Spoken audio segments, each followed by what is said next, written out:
Hey friends, I hope you're all staying safe out there. I'm currently wearing my Notoriety Acapella merch. This isn't for sale, this is just my acapella group that I'm in. I was music director this semester, but unfortunately, due to the quarantine that's been happening, we haven't been able to have rehearsal in like over a month now, which really sucks because I miss all those wonderful people and I had some plans. I still have plans. I have some plans. I'll say them in another video. But for now, we're gonna move on to the main topic of this video, acapella aside, hot chocolate. Growing up, I remember my mom never purchased those packets of Swiss Miss just because they were so high in sugar. If it were up to my dad, he probably would have just gotten a Swiss Miss because that's a lot easier. But my mom said no Swiss Miss, no sugar. We want healthy stuff.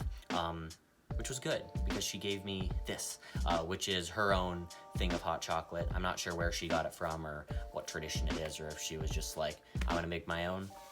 Maybe I can ask her one day. But essentially, she would take just like straight cocoa powder and just like milk and a little bit of sugar or probably honey, one of the two, and she would just mix them all in a pot. And that was like my idea of hot cocoa growing up. Something cool is like you get this like film if you let it sit for just a little bit that like forms across the top and you have to like pick it out. It's kind of gross, but like it's a part of the process. Anyway, I was gonna make some today to reminisce about the old times and to just entertain both myself and you. So if you want to see some hot cocoa being made, stick around. Alrighty, hello everybody and welcome to the kitchen. We're going to start here by grabbing whatever cup you're going to be using to drink your hot chocolate. That way it's well measured. Fill it up with milk and you can just transfer that right into the pot. Here we go. Satisfying. Anyway, now that your milk is in there, you can take your heat, and I would set it to be right around a medium, because if you have it too hot, it likes to bubble over when you're not looking, and it's only when you're not looking. It's the worst. Anyway, just fill it up, turn the heat to medium so it's nice and warm. Then you can grab your cocoa powder. I'm just using a standard no sugar cocoa powder here. And I usually find that if you use about 1 to 2 scoops, you should be fine. I've tried using more than 2, and you just end up with a lot of undissolved cocoa powder in the bottom, and it just makes this really thick residue, which is not good. Or you can just use 1, but then it kind of loses flavor.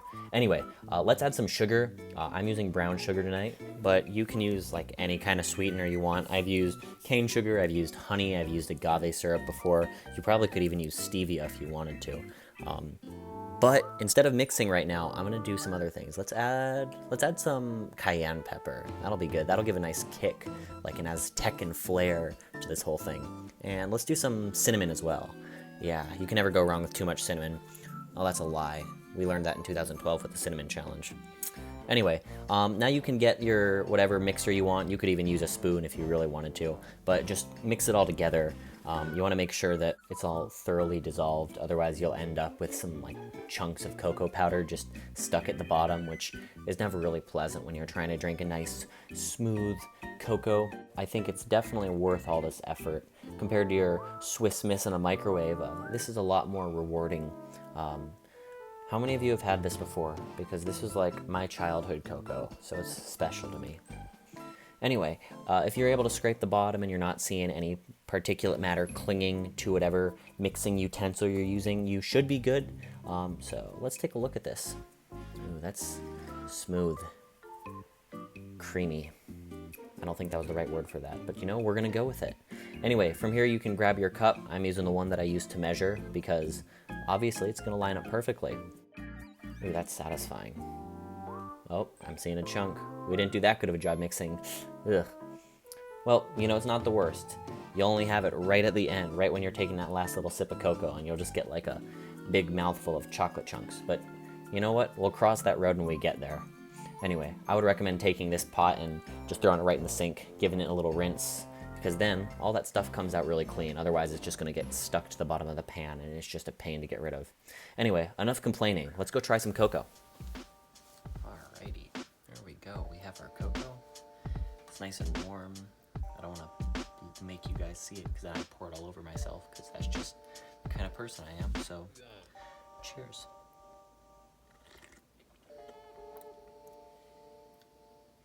Definitely spicier than I remembered as a kid. That's probably because my mom never added any kind of pepper. but I was feeling adventurous today. But it's definitely not bad. I would highly recommend more sugar if you have a sweet tooth, because this isn't like copiously sweet. If you're thinking about like Swiss Miss style hot chocolate, this is completely bitter in comparison. But I personally like it. If you add the cayenne pepper, it gives a nice little kick. But yeah, this would be the perfect thing to warm you up on a winter night, even though it's like the middle of April. So anyway, I hope you guys have a good rest of your day, night, whatever it is, and stay safe, stay healthy. Oh, look at that. We're getting some of that, like, look at that. I don't know if you can see it. It's like the crappy stuff. When the milk is like heated, it like creates like a layer. It's really gross.